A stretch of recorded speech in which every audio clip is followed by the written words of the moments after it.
Hello, friends, students, and my dear parents. So, before I start with my vocabulary series for the day, I would like to mention once again, जैसा कि मैंने अपने पहले part में आपको कहा था कि please try to inculcate reading habit in your children. It is a must. It is very crucial and important for the kids to learn new words and as I told you to imagine and to relate to the things going around them उससे उनकी growth और development में काफी फर्क पड़ता है and obviously for the improvement in English so let's have a look at the words of the day today. The first word is shrug. Shrug means कंधे उचकाना.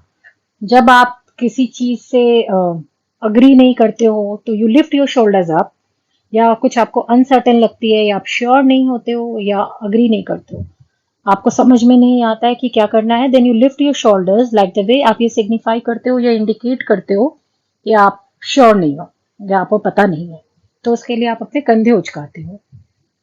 Second word is shook. Shook is basically the past tense of shake.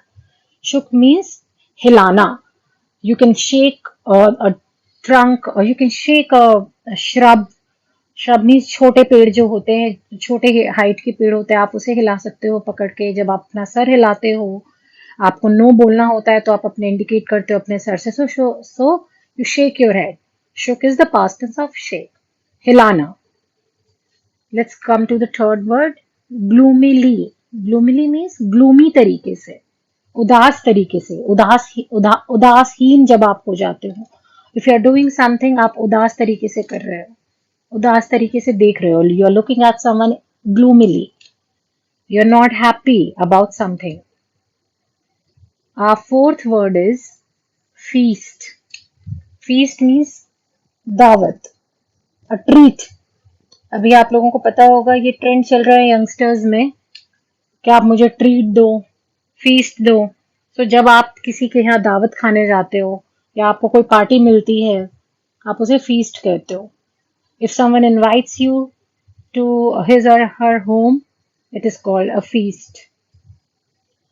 So let's see how can we use all these four words in framing the sentences so that you can relate to the words. Our first word is shrug. When I asked her about a police station nearby, she answered me with a shrug. जब मैंने उससे आसपास कोई police station या थाना के बारे में पूछा तो उसने मुझे कंधा हिलाकर जवाब दिया. इसके बहुत सारी मीनिंग हो सकती है.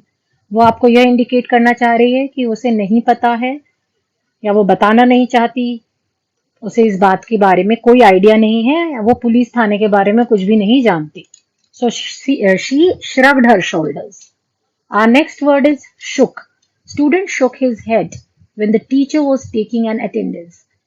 जब टीचर अटेंडेंस ले रही थी तो स्टूडेंट ने, विद्यार्थी ने सर हिलाकर जवाब दिया. उसने कुछ बोला नहीं, लेकिन he shook his head.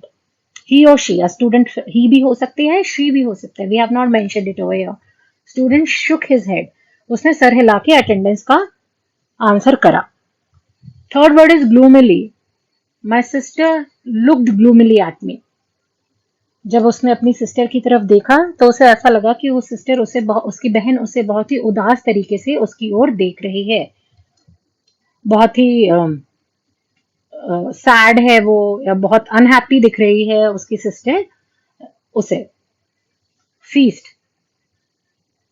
There is a feast at my relative's place tonight. आज रात मेरे एक रिश्तेदार के घर में दावत है. किसी रिश्तेदार ने मुझे अपने घर पार्टी पर या खाने पर बुलाया है.